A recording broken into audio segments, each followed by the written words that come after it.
খানাও তো খাইতে না, যে 3 দিন ওই যাইতেছে। ওই সকালে ওই বেটা একটা সার একটা বড়টা দিচ্ছে, আর খাইতে, আর এই পর্যন্ত কিচ্ছু না।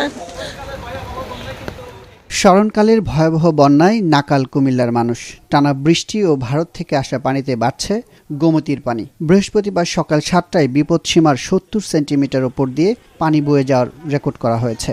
পশ্চিম মাঝিগা চা বাগান বাড়ি, আমরা আজ 3 দিন আমরা রান্না খানা কিচ্ছু নেই বাবা, একটা কুট হবার কথা আছে না, আমরা সব পানির তলে বাবু। আমাদের এই যে গুমতি যে পানি আজ থেকে প্রায় 14 বছর আগে, 13-14 বছর আগে এর থেকে বেশি পানি হয়েছিল। আর এখনও যদি আর 2 ফুট 3 ফুট পানি হয় তাহলে আমাদের এই আগের মতন হবে। তখন এর আগে একবার ব্রিজ বন্ধ করে দিয়েছিল, আজ 13-14 বছর আগে গুমতি ব্রিজ বন্ধ করে দিছিল।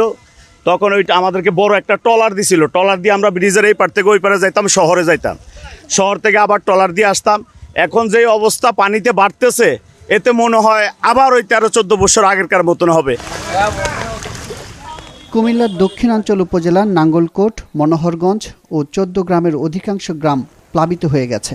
আদর্শ সদর, লাকসাম, বুড়িচং, বরুড়া, দেবিদ্বার, মুরাদনগর ও দাউদকান্দি নিম্নাঞ্চল প্লাবিত হওয়ায় ঘরবাড়ি ছাড়তে বাধ্য হয়েছেন মানুষ। ছাগলের ফার্ম করছি, তো এখন ছাগলগুলো কোনো রকমে উঠাই নিছি, গরুগুলো উঠাই নিছি। আর এমনি জিনিসপত্র অনেক কিছু নষ্ট হয়েছে, হাঁস মুরগিগুলো নষ্ট হয়েছে। আর কিছু থাকার কিছু জিনিসপত্র বার করতে পারি নাই পানির কারণে।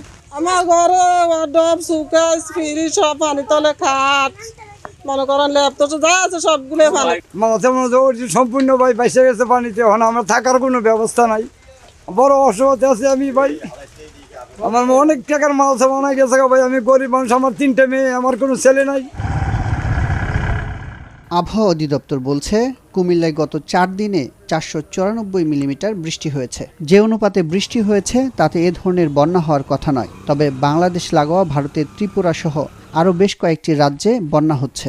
ত্রিপুরার ডম্বুর লেক এলাকায় গোমতীর উৎসমুখের গেট খুলে দেওয়ায় কুমিল্লার অবস্থা এমন ভয়াবহ হয়েছে।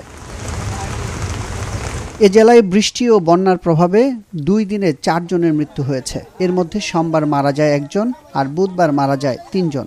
2 জন বিদ্যুৎস্পৃষ্টে, 1 জনের মাথায় গাছ পড়ে, আরেকজনের মৃত্যু হয়েছে পানিতে তলিয়ে।